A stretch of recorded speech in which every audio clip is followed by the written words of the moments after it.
சேலம் மன்னார்பாளையம் அருகே அமைந்துள்ள மிகவும் பிரசித்தி பெற்ற 300 ஆண்டுகளுக்கு மேல் பழமை வாய்ந்த ஸ்ரீ லட்சுமி நரசிம்ம தேவஸ்தானத்தில் மார்கழி மாத 27ஆம் நாள் கூடார வள்ளி முன்னிட்டு சிறப்பு அபிஷேகம் செய்து அலங்கார பூஜை நடைபெற்றது. இதனை முன்னிட்டு மூலஸ்தானத்தில் காட்சியளிக்கும் மூலவர் கோதை நாச்சியார் அருகே உற்சவரையும் வைத்து எண்ணெய் காப்பு சாற்றி பால், தயிர், இளநீர், தேன், பஞ்சாமிர்தம், கரும்பு சாறு, திருமஞ்சனம், சந்தனம் போன்றவற்றால் சிறப்பாக அபிஷேகம் நடைபெற்றது.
பின்னர் உற்சவ மண்டபத்தில் ஸ்ரீ லட்சுமி நரசிம்மருக்கு முத்தங்கி அலங்காரம் செய்து நறுமண மலர் மாலைகள் சூட்டி சிறப்பாக அலங்கரித்தனர்.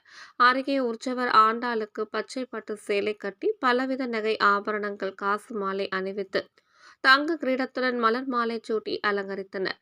தொடர்ந்து கோஷ்டியர்கள் 4000 திவ்ய பிரபந்தம் சேவித்ததும் நெய்வேத்தியம் சமர்ப்பித்து ஏகதீப ஆரத்தி, நட்சத்திர ஆரத்தி, கும்ப ஆரத்தி காட்டி கொடை விசிறி, சாமரம், கண்ணாடி உள்ளிட்ட பல்வேறு விதமான சஸ்திரங்களால் சோடச உபசார பூஜை செய்து துளசி தலங்களால் அர்ச்சனை செய்து தீபாரதனை காட்டப்பட்டது.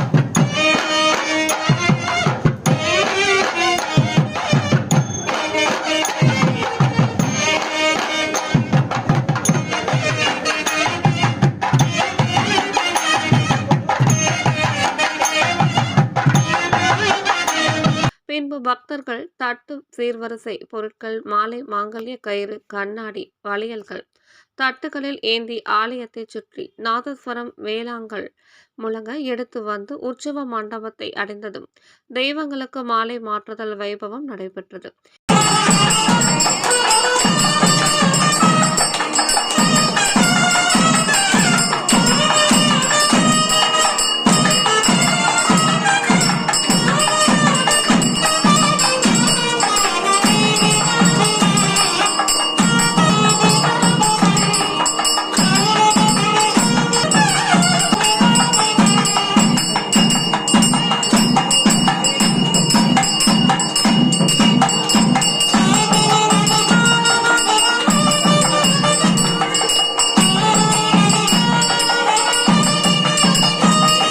இறுதியாக மகா கற்பூர ஆரத்தி காண்பிக்கப்பட்டது. ஏராளமான பக்தர்கள் கலந்து கொண்டு தரிசனம் செய்தனர். கலந்து கொண்ட பக்தர்களுக்கு துளசி தீர்த்தம், சடாரி மரியாதையுடன் அனைவருக்கும் அன்னதானம் வழங்கப்பட்டது.